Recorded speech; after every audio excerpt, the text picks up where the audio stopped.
కొన్ని రోజులు దేవుని పాదాల దగ్గర గడపడంలో తప్పేముంది? శిలువ ధ్యానాలు చదివించినంత మాత్రాన మరొక్కసారి యేసును సిలువేయటం కాదు. ఏది మరొక్కసారి సిలువేయడమో తెలుసా? తండ్రి గారు రాస్తారు, నిన్ను మరలా సిలువ వేసి ఉన్న పాప జీవినయ్యో, నిన్ను మరలా సిలువ వేసి ఉన్న పాప జీవినయ్యో, క్షమించుమని నరులు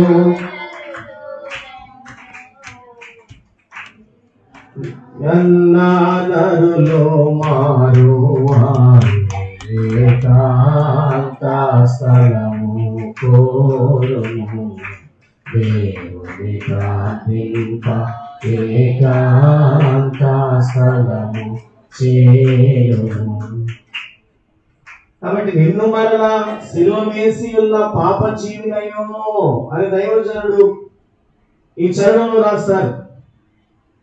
అంటే మరలా సిలువ వేయడం అంటే ఏంటి?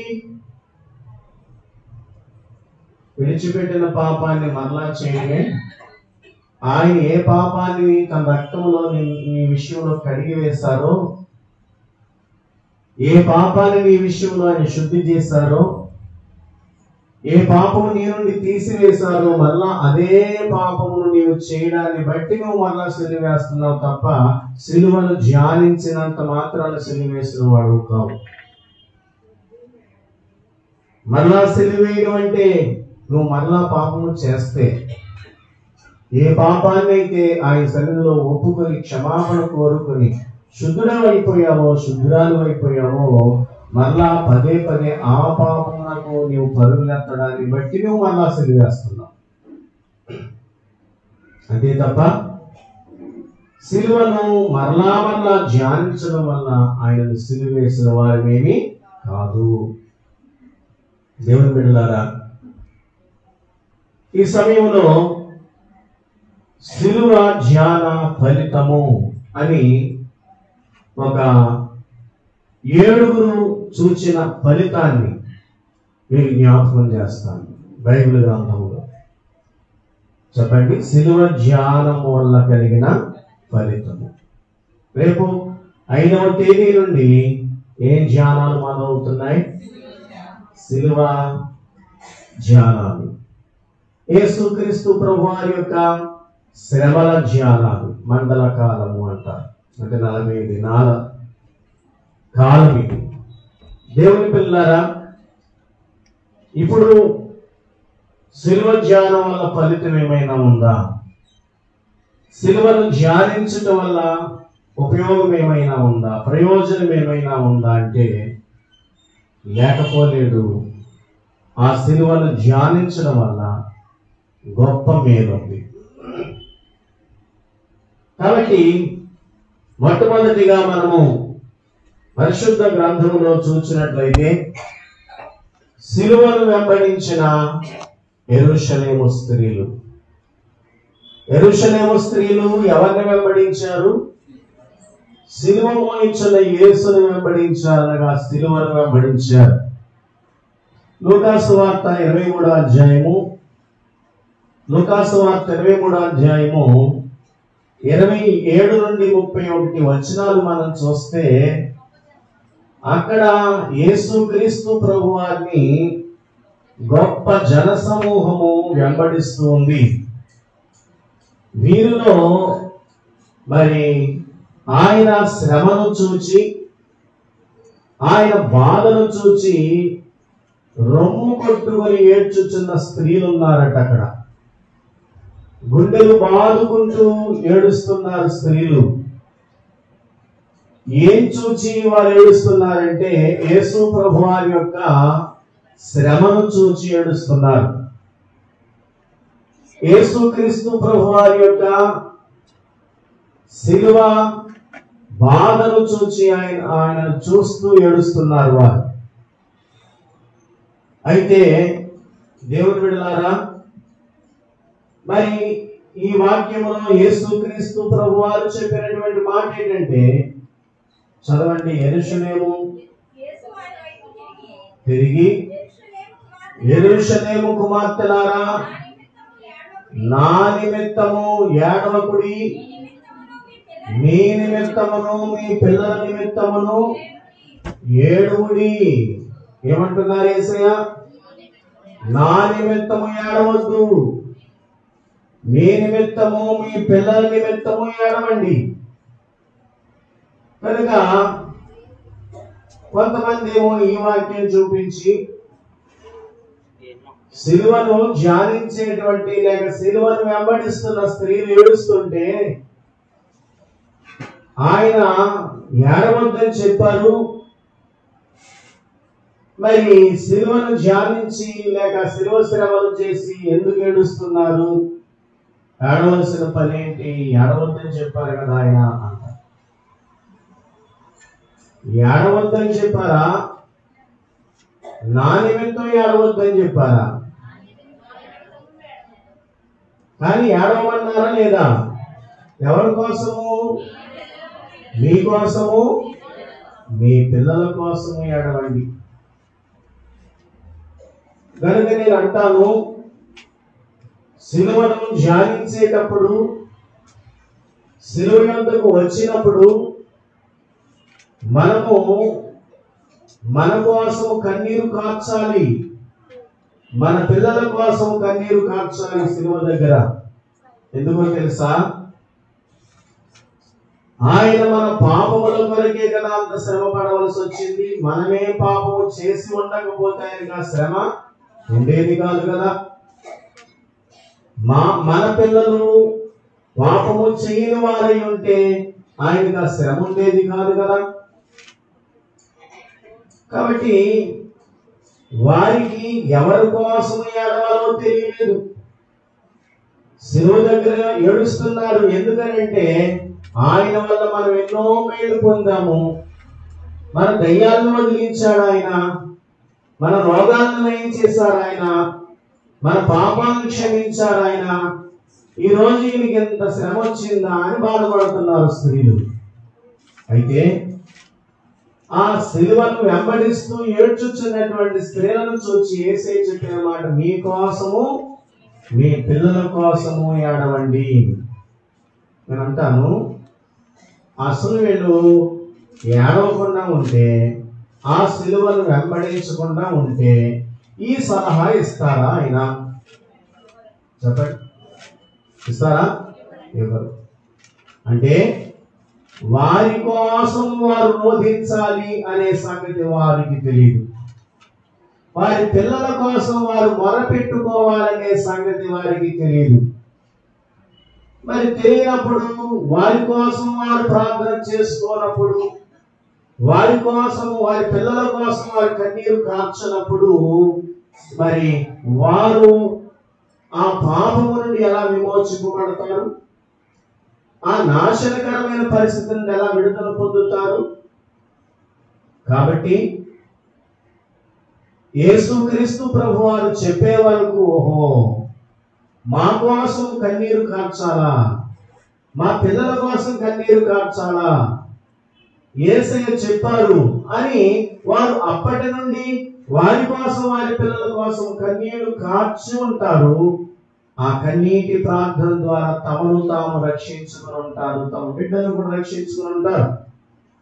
ఎందుకంటే ఆ తర్వాత యేసయ్య చెప్పారు, అదే మాటలు ఏమన్నారంటే, పశ్చిమానికే వాళ్ళు ఎలా చేస్తున్నారు, ఎండిన దానికి ఇంకెలా చేస్తారో, కనని గర్భములను పాలియని స్థలములను ధన్యములైనవని చెప్పే రోజులు వస్తున్నాయన్నారు యేసయ్య.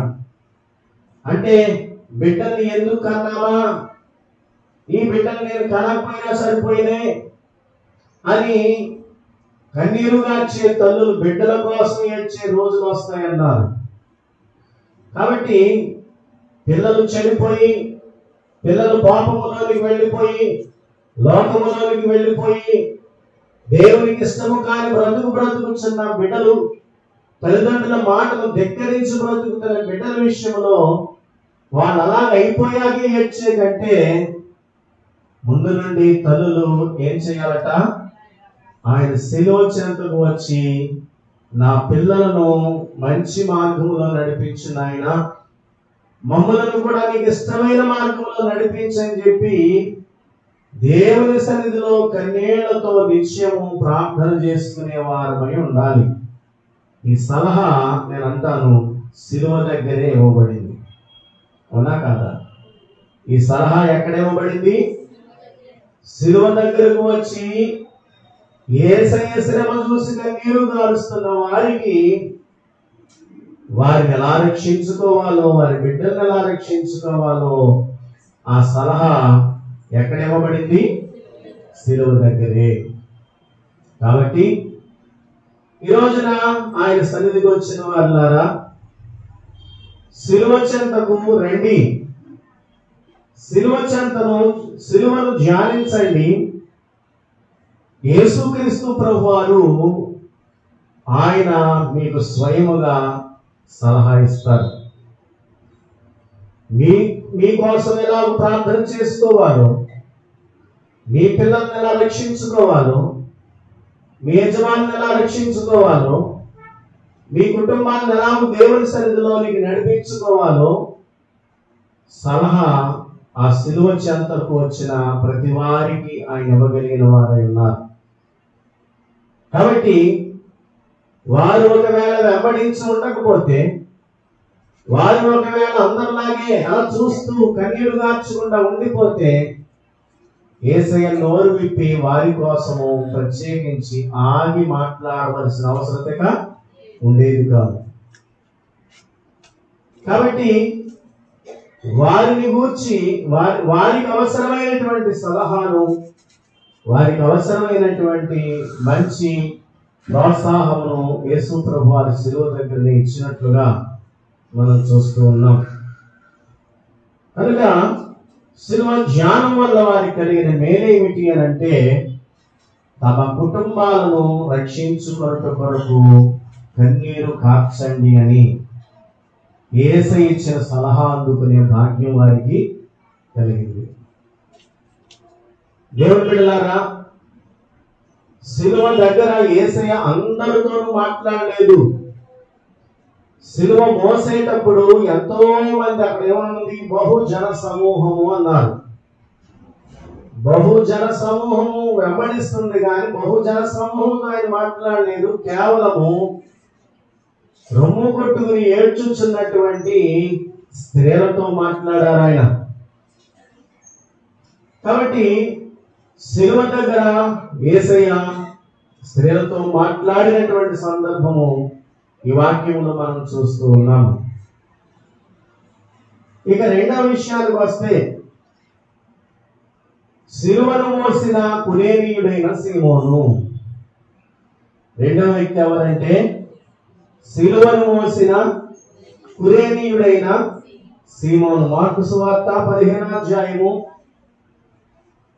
21వ వచనాన్ని మనం చూస్తే, కురేనీయుడైన సీమోను అన్నొకడు పల్లెటూరు నుండి వచ్చి ఆ మార్గమున పోవుచుండగా ఆయన సిలువను మోయుటకు అతని బలవంతము చేసిరి. అతడు అలెగ్జాంద్రునకును రూపునకును తండ్రి. చాలు మా ఈ వాక్యంలో మనం చూస్తే గమనించండి, కురేనీయుడైన సీమోను, కురేనియా అనేటువంటి ఈ కురేనీయుడైనటువంటి సీమోను ఒక పల్లెటూరు వాడు. ఈ పల్లెటూరు వాడైనటువంటి సీమోనట ఆ దారిని వస్తూ ఉన్నాడు. ఈ భయంకర పరిస్థితి ఏమిటి అని చెప్పి అందరిలాగే చూస్తూ ఉన్నాడు. కానీ యేసుక్రీస్తు ప్రభువారి యొక్క సిలువ అప్పటికే ప్రభువునకు చాలా భారమైంది. ఆ భారమైన పరిస్థితుల్లో యేసుక్రీస్తు ప్రభువారు మొయ్యలేని పరిస్థితుల్లో ఉన్నారు. యూదులకు చూడటానికి ఏమనిపించిందంటేనట,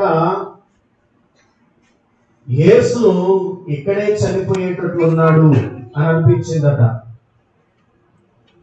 ఇక్కడ చనిపోతే మనం అనుకున్నట్టుగా ఒక శాపగ్రస్తుడిని వేలాడదీసినట్లు రాను మీద వేలాడదీయాలనుకున్నాము.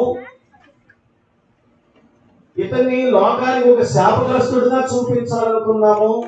ఎందుకంటే బైబిల్లో రాను మీద వేలాడు వాడు శాపగ్రస్తుడు అని రాయబడింది.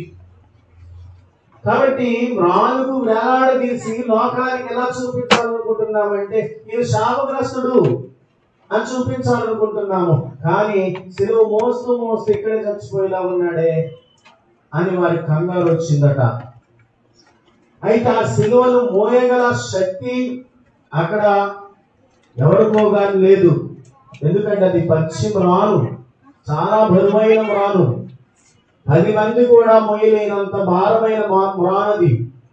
అలాంటి సిలువను మోయాలంటే బలవంతుడు కావాలి. పల్లెటూరు వాడు అక్కడ రాయబడింది.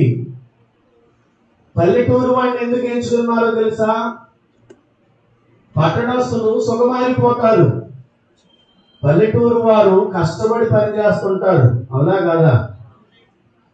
బరువు ఎవరు మోయగలరు చెప్పండి? పల్లెటూరు వాళ్ళే బరువులు మోయగలరు. సిటీలో నివసించే వాళ్ళు బరువులు మోయగలరా? చాలా కష్టము. ఎందుకంటే వీరు కాయ కష్టము కలిగినటువంటి వారు వారి శరీరాన్ని నలగొట్టుకుంటారు. వ్యవసాయ పనుల్లో ఇంకా ఆ విధాలైనటువంటి భారభరితమైన పనుల్లో శరీరాన్ని నలగొట్టుకుంటారు. కాబట్టి వారికి సులువుగా ఉంటుంది ఏ భారమైనా సరే. అందుకే ఎంచి పల్లెటూరు వాడుగా ఉన్నటువంటి కురేనీయుడని సీమోని ఎంచారట సిలువ మోయడానికి. ఎక్కడైతే మోయగలడు అని. దేవుని బిడ్డలారా, తన శరీరాన్ని నలగొట్టుకునే అనుభవం కలిగిన వాడు సిలువ మోయడానికి అర్హుడయ్యాడు. అక్కడ ఎవరు సిలువ మోసాడు? యేసయ్య సిలువ మోసాడు. కొంత సమయం ఆయనకి ఏం కలిగించాడు? ఉపశమనము కలిగించాడు. కొంత సమయము బరువు దించాడు. కొంత సమయము ఆయనకి తేలిక చేశాడు. ఈ భాగ్యము తన దారిని తాను పోక ఆ సిలువ దగ్గర నిలబడినందుకే కదా వచ్చింది. మాట్లాడాలి ఏమా? ఎక్కడ నిలబడ్డాడు కాబట్టి. కనుక దేవుని బిడ్డలారా, సిలువ దగ్గర నిలబడండి. మన ప్రభువు బరువు దించిన వారం అవుతాము. అంటే ఆయనకు తేలిక చేసే బిడ్డలు కావాలి. మనము ఆయన బరువును తేలిక చేసేవారు కావాలి. అనగా ఆయనకి ఎప్పుడు తేలిక అవుతుంది చెప్పండి? పాపి తన పాపాన్ని విడిచిపెట్టినప్పుడు ఆయనకు తేలిక అవుతాడు. ఇంకా చెప్తున్నాను, అతడు తన శరీరాన్ని నలగొట్టుకుని బలిష్టముగా చేసుకున్నాడు కాబట్టి సిలువ ఆయన భుజం మీద మోపాడు. కాబట్టి మనము కూడా ఈ 40 దినాలు సిలువ దగ్గర మన శరీరాన్ని నలగొట్టుకోగలిగితే, ఆయన సిలువ దగ్గర మన శరీరాన్ని నలుపుకోగలిగితే మనము ఆయన బరువు దించిన వారం అవుతామనగా మనము చేసేటువంటి ప్రతి పాపమును విడిచిపెట్టి, మరి ప్రతి దోషమును విడిచిపెట్టి దేవునికి ఇష్టముగా బ్రతకగలము. అప్పుడు ఆయన మనసు తేలికవుతాడు. కాబట్టి ఈ భాగ్యము కూడా సిలువను ధ్యానించడం వల్లే.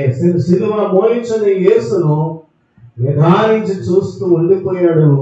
అందుకే అతనికి ఆ భాగ్యం కలిగింది. ఇక మూడవదిగా, సిలువలో ఉండి సిలువను చూస్తూ మరి ధ్యానించినటువంటి కుడి ప్రక్క దొంగ సిలువలో ఉన్నాడు. అంటే తన సిలువలో ఉన్నాడు. తన సిలువ చూసుకుంటలేదు కానీ ఎవరి సిలువ చూస్తున్నాడు చెప్పాలి. చాలా మంది నా శ్రమలు చూసుకోనా నీ శ్రమలు ఉన్నా అంటుంటారు. కానీ అతడు తన శ్రమ చూసుకోవడం లేదు, తన సిలువ చూసుకోవడం లేదు. కుడి ప్రక్క దొంగ ఎవరి సిలువను చూస్తున్నాడు? యేసు ప్రభు వారి సిలువను చూస్తున్నాడు. యేసు ప్రభు వారి భుజం మీద సిలువ ఎత్తింది మొదలుకొని ఆయన మోసినటువంటి విధానం అంతా చూశాడు. అంతకుముందు అధికార మందిరములో ఆయన పెట్టిన బాధలన్నీ చూశాడు. లేనిపోని నిందలు వేసిన విధానం అంతా చూశాడు. సిలువ మోయడం చూశాడు.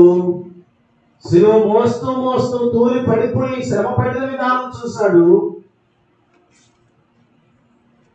మరి ఆ బాధ పెట్టేవాళ్ళు ఏమాత్రము దయా దాక్షిణ్యాలు లేకుండా, మరి మనం పాడుకుంటుంటాం, ఎంత దూరము మోయించెదరు అనే కీర్తన. కొంతైనా దయలేక దేవుని బిడ్డలారా అంత భయంకరముగా శ్రమ పెట్టుచున్నటువంటి విధానం అంతా చూశాడు. చివరికి తండ్రి మీరేమి చేయించున్నారు, మీరు ఎదుగుదల వరకు వీరిని క్షమించు అనే ప్రార్థన విన్నాడు. అర్థమైపోయింది అతనికి, ఈయన మనిషి కాదు, ఈయన సామాన్యుడు కాదు, ఈయన దేవదేవుడు అని తనేంటో అర్థమైపోయింది. యేసంటే ఏంటో అర్థమైపోయింది. ఎక్కడ చెప్పండి? సిలువ దగ్గరే. లూకా సువార్త 23వ అధ్యాయము 39 నుండి 43 వచనాలు మనం చూడొచ్చు. బ్రతుకాలం అంతా దొంగతనాలు చేస్తానే ఉన్నాడు. బ్రతుకాలం అంతా ప్రజలను బాధ పెడుతూనే ఉన్నాడు. నరహంతకుడిగా జీవిస్తూనే ఉన్నాడు. ప్రభుత్వం వారికి లోపడని వారిగా ఎన్ని మారులు అతనిని మరి చెరసాలలో వేసి హింసించిన, బాధ పెట్టిన లెక్క చేయని తనముగానే బ్రతికాడు తప్ప, ఆ శిక్షలు ఎన్నిసార్లు విధించినా తిరిగి మరలా లోకములోనికి వెళ్ళాక తన బ్రతుకు మామూలుగానే కొనసాగించుకున్నాడు తప్ప తన జీవితాన్ని మార్చుకోలేకపోయాడు. కానీ ఎక్కడ మార్చుకోగలిగాడు తన జీవితాన్ని? సిలువను చూస్తూ మార్చుకున్నాడు తన జీవితాన్ని. ఒకవేళ మనము కూడా బ్రతుకు కాలంలో ఏ పాపాలైనా విడిచిపెట్టలేకపోతున్నామేమో, ఏ చెడుగైనా వదులుకోలేకపోతున్నామేమో, ఏ అపవిత్రత అయినా మనం మానుకోలేకపోతున్నామేమో, ఏ లోకాశలు లోకానందాలను మనం విడిచిపెట్టుకోలేకపోతున్నామేమో. సిలువ చెంతకు రాగలిగితే, సిలువను ధ్యానించగలిగితే మనం జయించలేని పాపములను జయించు శక్తి మనము పొందుతాము. ఎన్నో ఓడించిన నిఖిల పాపములను నీవే ఓడింతో, ఎన్నో ఓడించిన నీవే ఓడింతో, అన్ని ఆటంకములు అవలీలాగా దాటి ఆవలకు చేరగవు, అడ్డురారెవరును హాయిగా నుండువు తెలుసునా. క్రైస్తవ సంఘమా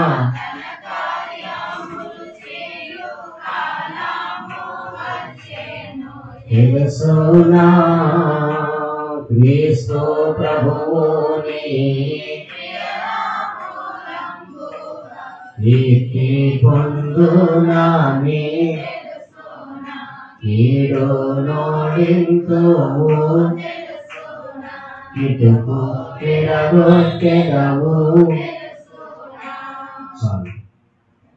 నిన్ను ఓడించిన మిగిలిన పాపములను నీవే ఓడిస్తావు. సిలువే నా శరణాయుడుగా అనేటువంటి కీర్తనలో కూడా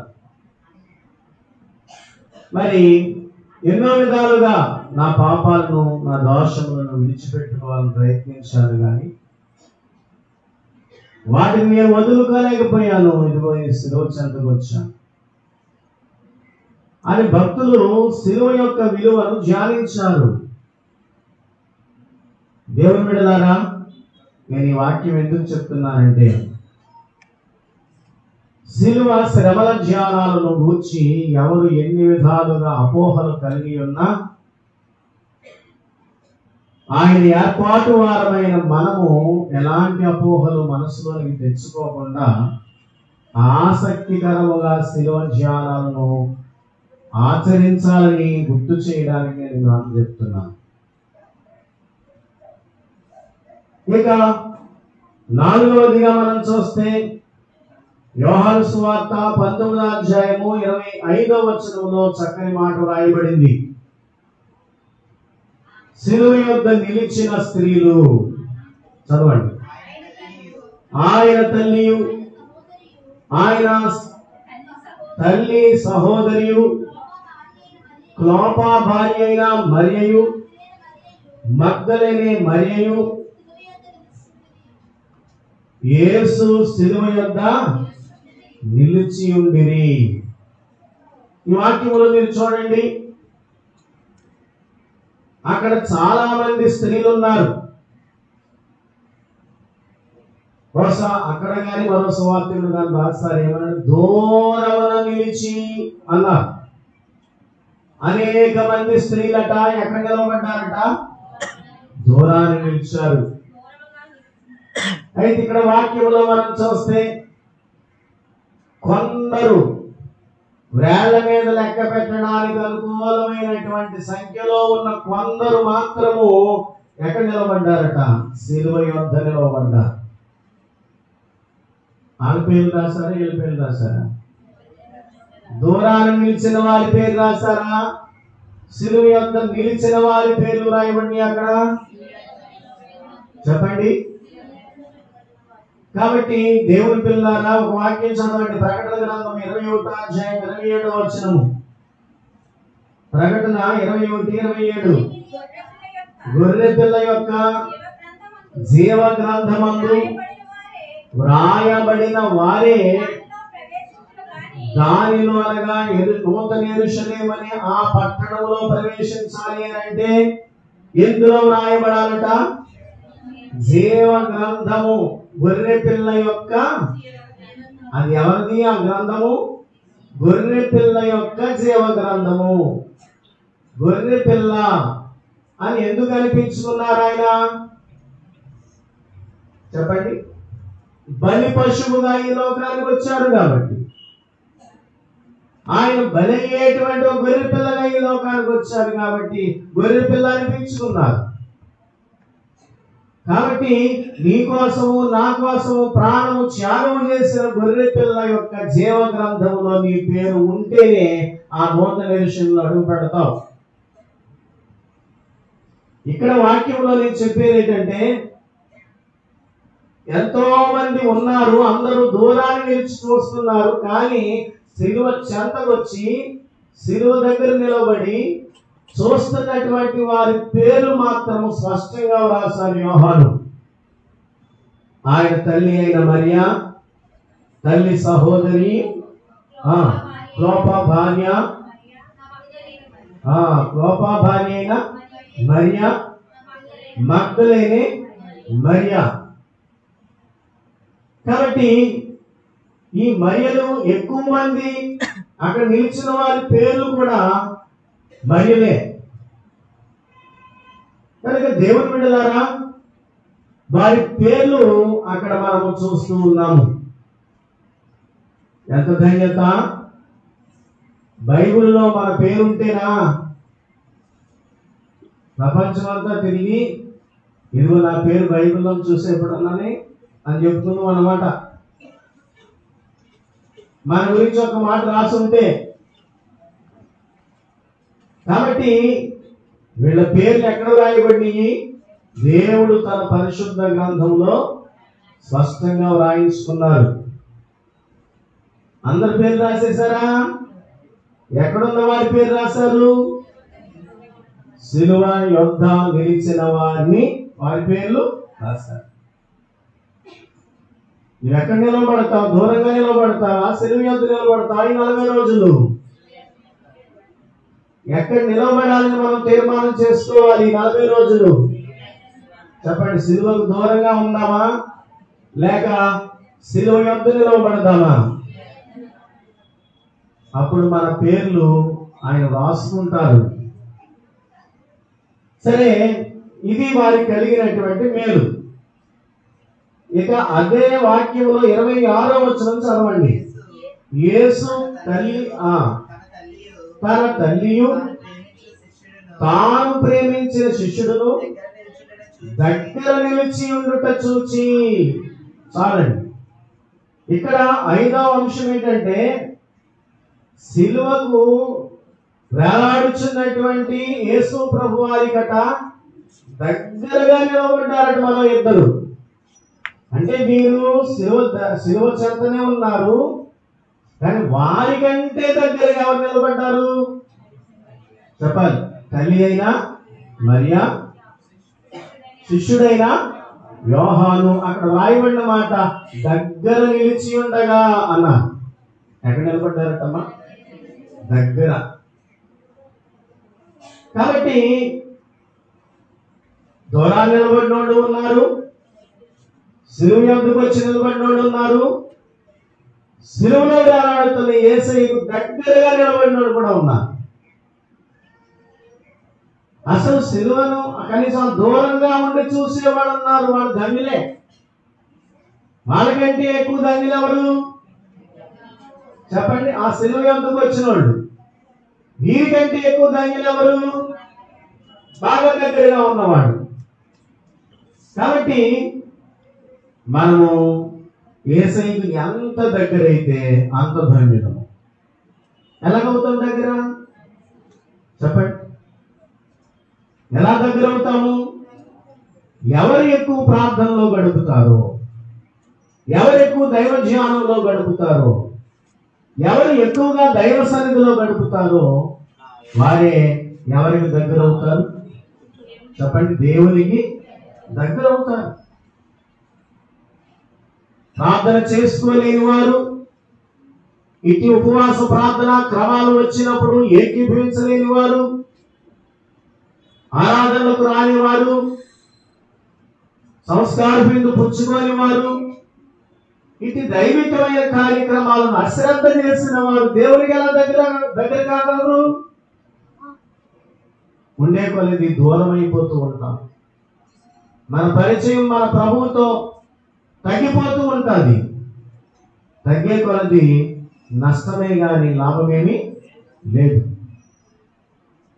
కాబట్టి దేవుని బిడ్డలారా, మరి సిలువే నా శరణాయన అనే పాటలో ఒక చరణం పాడుకుందాం.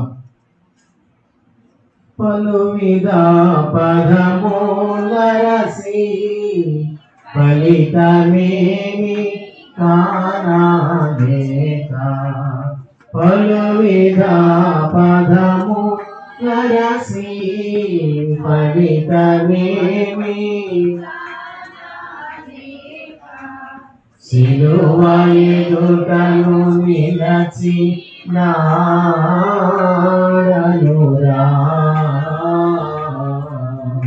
సిలువ ఎదుటను నిలచి నాడనురా,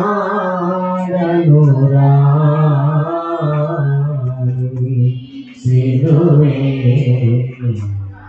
ఆశరా నాయను. కాబట్టి ఎన్నో మార్గాలు, ఎన్నో ప్రయత్నాలు చేశాను. ఎన్ని మార్గాలు చూసినా, ఎన్ని దారులు చూసినా ఏమి ప్రయోజనం అనిపించలేదు. అయ్యా, మీ సిలువ చెంతకు వచ్చాను చివరికి అని, సిలువ ఎదుట నిలిచాను నేను అని భక్తులు పాడుకుంటున్నారు. కనుక దగ్గరకు వచ్చినటువంటి తల్లి మరియకు యోహానికి కలిగిన మేలెట్టిది అనంటే, దేవుని బిడ్డలారా, మేలెట్టిదో చెప్తున్నాను. తల్లి దిక్కుమాలినది కాకుండానట్లుగా ఆమెకు ఒక దిక్కు కల్పించబడింది. ఆమెకు ఒక భవిష్యత్తులో ఆమె ఒంటరిది కాకుండా, లేక దిక్కుమాలినది కాకుండా, ఆమె భార బాధ్యతలను వహించగల నమ్మకస్తుడైన కొడుకు దక్కాడు. ఎక్కడ ఉండడం వల్ల? దగ్గర కంటా ఉన్నాడు. యేసుక్రీస్తు ప్రభువారు యోహాను సువార్త 14వ అధ్యాయంలో మాట్లాడుతూ అంటారు, నేను మిమ్మలను అనాథలుగా విడిచిపెట్టి వెళ్ళిపోను. ఎలా వెళ్ళనన్నారు ఆయన? నేను మిమ్మల్ని అనాథలుగా విడిచిపెట్టను, మీతో ఎల్లప్పుడూ ఉండడానికి వేరొక ఆదరణకర్తను మీ వద్దకు నేను పంపిస్తాను. చూడండి,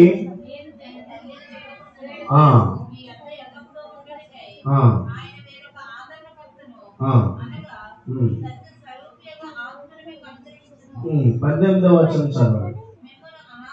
మిమ్మల్ని అనాథలనుగా విడువను, మీ వద్దకు వద్దును. చూసారా, నేను మిమ్మల్ని ఎలా విడిచిపెట్టను అంటున్నారా ఆయన? అనాథలుగా విడిచిపెట్టను.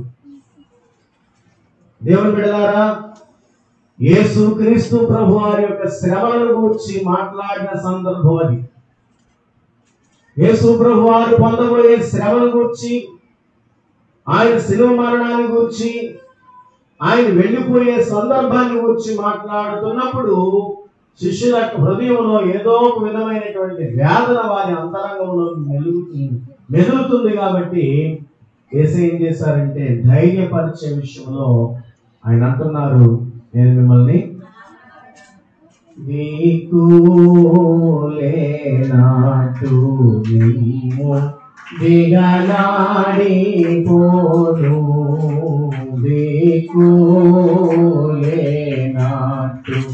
నిమ్ము దిగలాడిపోను, మీతో మాకు వైద్యుండ పరిశుద్ధాత్మను పంపెదను, ఇదిగో నా శిష్యులారా ఎరుకాలు చూడి. దిక్కులేని వారి వలె మిమ్మల్ని దిగనాడిపోను, మీతో మక్కువై ఉండే పరిశుద్ధాత్మను మీకు ఇస్తాను. కాబట్టి ఆయన వెళ్ళిపోతే ఇప్పుడు ఈ తల్లి ఏమవుతుంది? దిక్కులేనిది అవుతుంది. అంటే మరి ఇంకా కొడుకులు ఉన్నారు కదండి, అంటే యేసయ్యని ఎక్కువగా ప్రేమించింది కనుక ఆమె, యేసయ్య అంటే ఇష్టం లేదు మిగిలిన సహోదరులు ఎవరికి కూడా. ఆయన సహోదరులే ఆయన్ని అంగీకరించలేదని రాయబడింది వాక్యంలో. అలాంటి పరిస్థితుల్లో మరియమ్మ గారిని, ఆ కొడుకుని అన్నావుగా, ఆ కొడుకే సర్వం అనుకున్నావుగా, ఆ కొడుకే కావాలనుకున్నావుగా, వెళ్ళిపోయాడు, నీ పాటు నువ్వు పడు అంటారట మిగిలిన కొడుకు. అలాంటి పరిస్థితులు లేకుండా తను ఎంత ప్రేమించారో, తాను ఎంత గౌరవించారో తన తల్లిని, తానెంత ఆప్యాయతగా చూసుకున్నారో తన తల్లిని, అంత నమ్మకముగా చూడగలిగిన వారిని ఆమెకు దిక్కుగా ఇచ్చారు ఆయన. ఎక్కడుంటే చెప్పండి.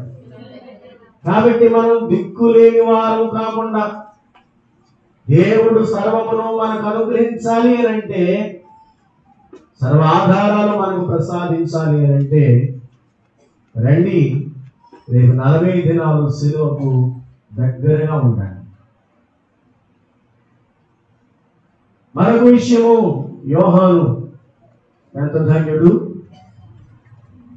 మరియమ్మ గారు యేసు ప్రభువారిని కన్న తల్లి.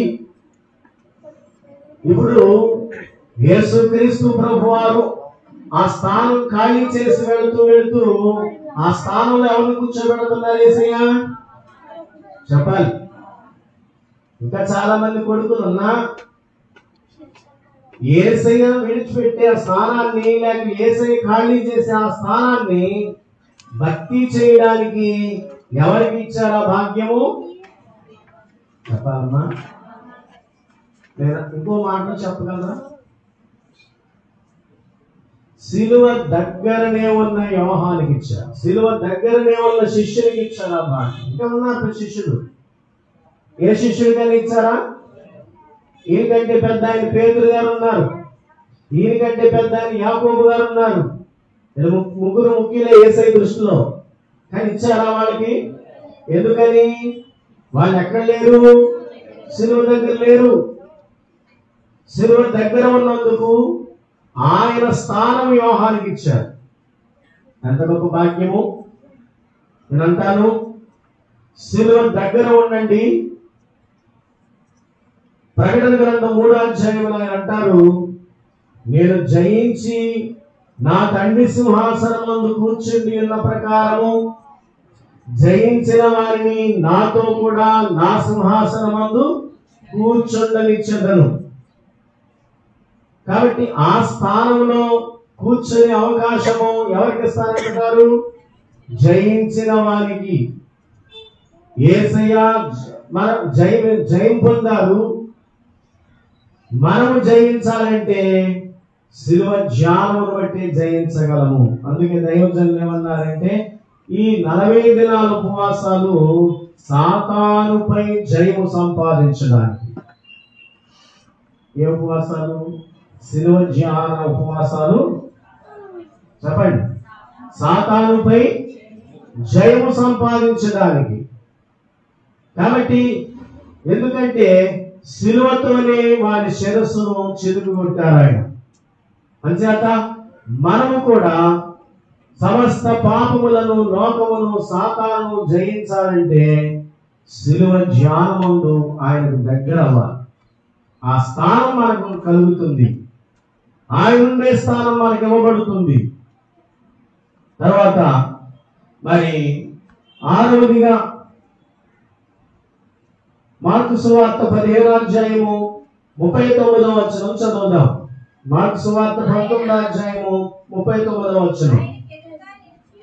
ఆయనకు ఎదురుగా నిలిచినట్టు అర్థం ఏంటి? అక్కడ సిలువలో వేలాడుతున్నారు యేసు ప్రభువారు. ఆయనకి ఎదురుగా నిలబడడం అంటే సిలువకు ఎదురుగానే కదా. మాట్లాడేటి కనుక సిలువకు వేలాడుతున్న యేసుకు ఎదురుగా నిలిచినటువంటి శతాధిపతి ఆయన ఎలాగూ ప్రాణం విడిచడం చూచి, నిజముగా ఈ మనుషుడు దేవుని కుమారుడే అని చెప్పారు. చాలమ్మా. ఈ వాక్యంలో మనం చూస్తే అందరూ వినండి. శతాధిపతి ఎక్కడ నిలబడి ఉన్నాడట చెప్పాలి. ఆయనకు ఎదురుగా నిలబడి ఉన్నాడట శతాధిపతి. చరిత్రలో ఆయన గురించి ఏమని రాయబడిందో ఒకసారి నేను చెప్పాను. అతనికి ఒక కన్ను కనబడదని కదా, గుండెల్లో పడాలనుకున్నవాడు చెప్పండి గురి తప్పి ప్రక్కలో పొడిచాడని, చివరికి ఆ నీల రక్తం వచ్చేదని కంటి మీద పడినప్పుడు అతడు స్వస్థత పొందాడని, చివరికి అతను తన శతాధిపతిగా ఉన్నటువంటి తన ఉద్యోగాన్ని విడిచిపెట్టుకుని క్రీస్తు సువార్తికునిగా మారిపోయాడని, క్రీస్తు కొరకు అంత సాక్షి అయిపోయాడని అతని గురించి చరిత్రలో రాయబడిన సంగతులు ఇంతకు ముందుసారి చెప్పాను మీకు. ఎంత గొప్ప పరిచారకుడిగా, సేవకునిగా తన జీవితాన్ని మార్చుకుని గొప్ప సాక్షిగా, ప్రత్యక్ష సాక్షిగా క్రీస్తు కొరకు నిలవబడగలిగినటువంటి స్థితి ఎప్పుడు కలిగింది అని అంటే యేసయ్య ఎదురుగా ఆ శిలువ దగ్గర నిలబడుతుంది. కాబట్టి మనం బలమైన సాక్షులము కావాలి దేవుని కొరకు, ప్రత్యక్ష సాక్షులము కావాలి క్రీస్తు కొరకు. క్రీస్తు కొరకు మరి క్రీస్తును కూర్చొని సువార్త ఇతరులకు అనుభవపూర్వకంగా ప్రకటించాలి. ఎవరో 4 మాటలు చెప్తే 4 మాటలు మనసులో పెట్టి 4 మాటలు చెప్పేయడం కాదు. అనుభవపూర్వకమైనటువంటి సేవ చేయాలి. అనుభవపూర్వకమైన సాక్ష్యం ఇవ్వాలి అని అంటే ఆయన ఎదురుగా నిలబడాలి. ఆయన శిలువ ముందు నిలబడ్డాడు. అతనికి ఏ భాగ్యం కలిగింది? అనుభవపూర్వకమైన సాక్షిగా క్రీస్తు కొరకు జీవించే భాగ్యం అతనికి కలిగింది. చివరిగా మార్కు సువార్త 15వ అధ్యాయం 43వ వచనము 7వ అంశము. 60 యోసేపు తెగించి పిలాతు యొద్దకు వెళ్ళి యేసు దేహము తనకిమ్మని 60 యోసేపు అని ఆయనట తెగించాడట. ఎందుకు తెగించాడు? ఏ విషయంలో తెగించాడు అని అంటే యేసు క్రీస్తు ప్రభువారు శరీరములో ఉండగా అతడు రహస్య శిష్యుడు. ఎవరితను? రహస్య శిష్యుడు. మీరు చూడండి, యోహాను సువార్త 19వ అధ్యాయం 38వ వచనం చదవండి.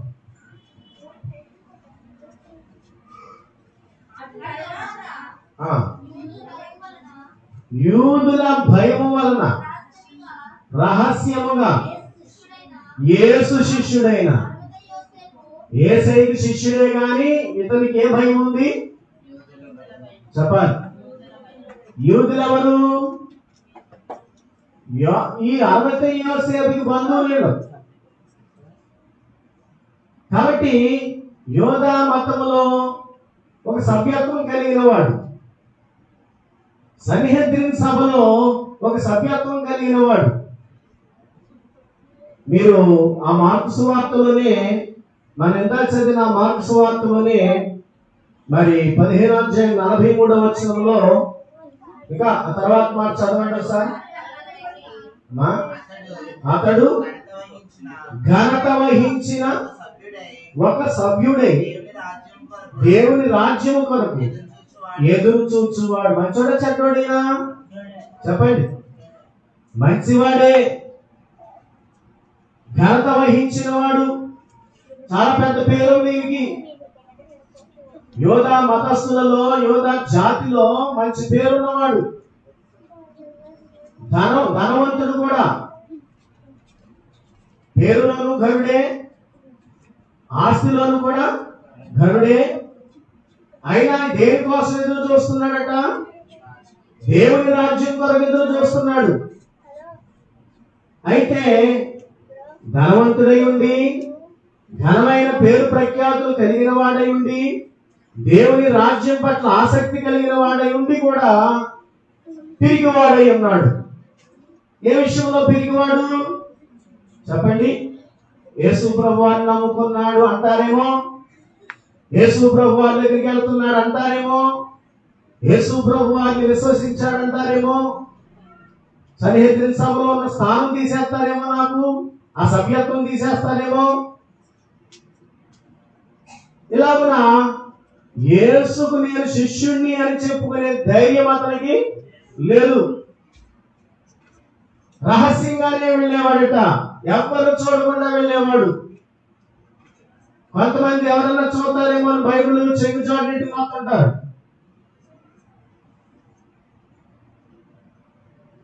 ఇంకా రకరకాలు చేస్తుంటారు.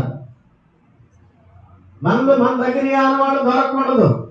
నేను యేసు ప్రభువాన్ని నమ్ముకున్నానన్న ఆనవాళ్ళు ఏం దొరకకూడదు 10 మంది మధ్యకి వెళ్ళానంటే అని ఆ ఆనవాళ్ళు కూడా లేకుండా చేసుకుంటూ ఉంటారు.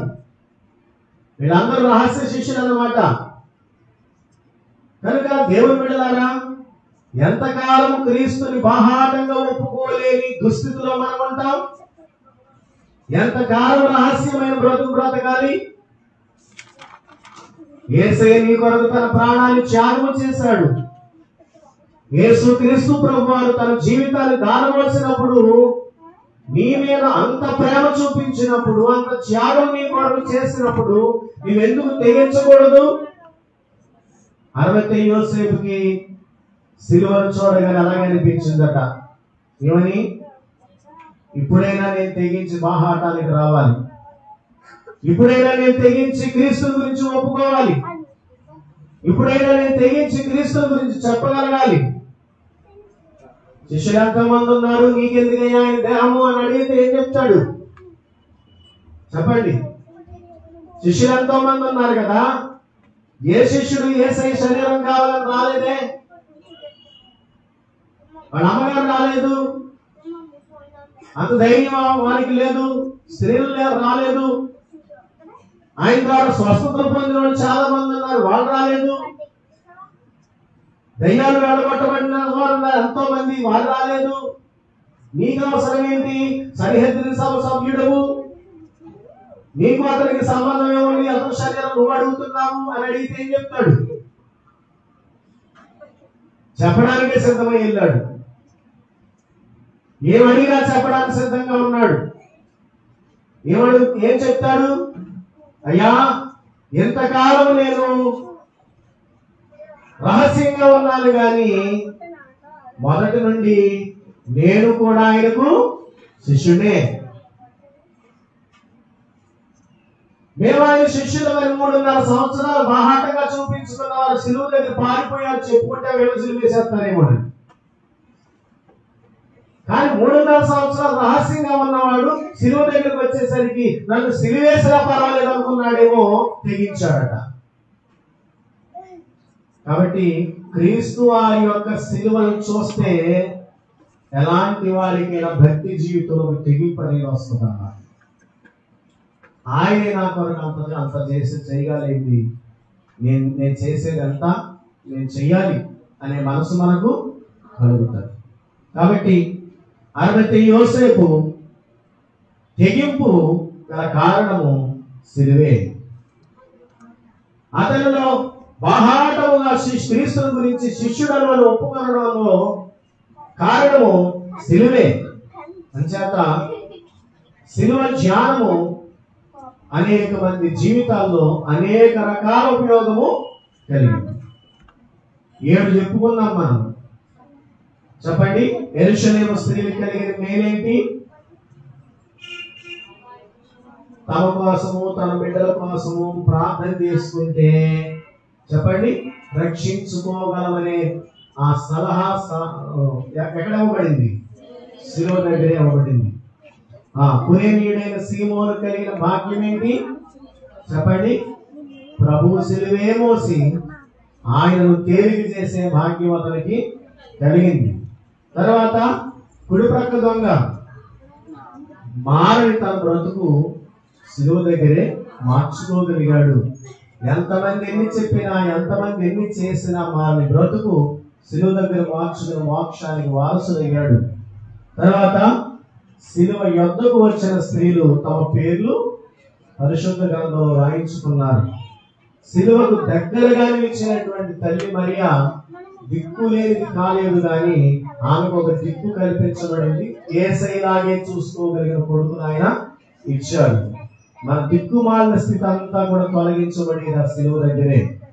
తర్వాత యోహాను కలిగిన మేలు చెప్పండి.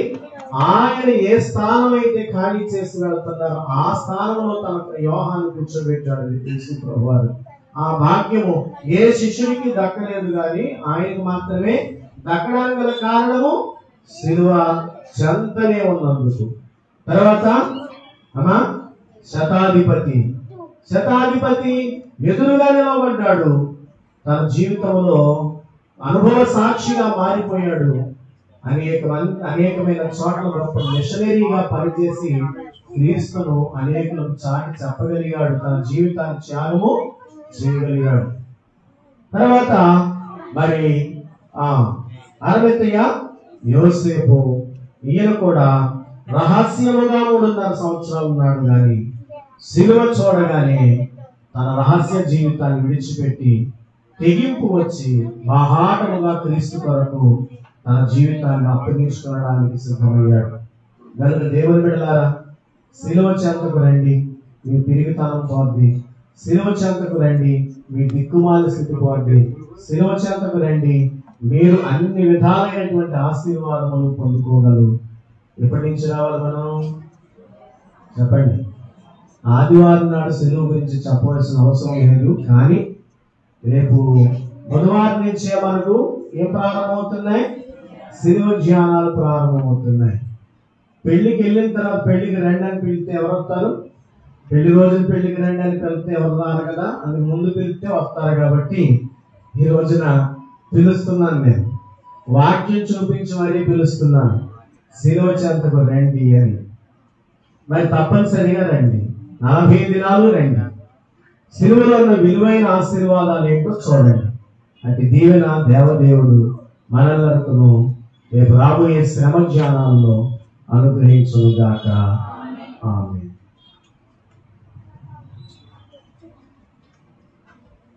లైవ్ ఉండగా ఒక ప్రకటన చేసి తదుపరి కార్యక్రమంలో వెళ్దాం.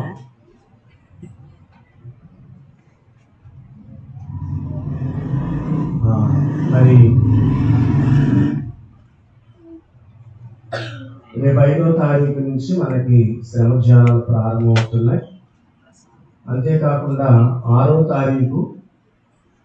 తారీఖు మరి గురువారము కోనాల భాగ్యం గారు నిర్ణయించారు కదా, వారి జ్ఞాపకార్థపు కూడిక రేపు 6వ తారీఖు గురువారం ఏర్పాటు చేస్తున్నారు.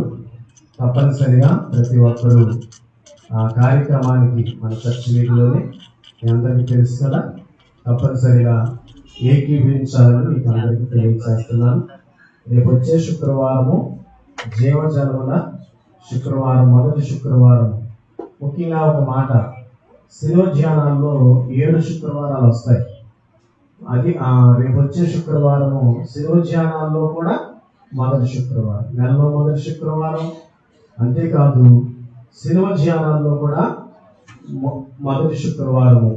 ఏదైనా ఒక అంశం ప్రత్యేకంగా పెట్టుకుని చాలకు వచ్చి ఆశీర్వాదాలు పొందాలని మీ అందరికీ నేను తెలియచేస్తూ ఉన్నాను. మరి దేవుడు ఈ ప్రకటనను దీవించుగాక. ఆమేన్. మిగిలిన విషయాలంటే మాట్లాడుకుందాం. మోకరించండి.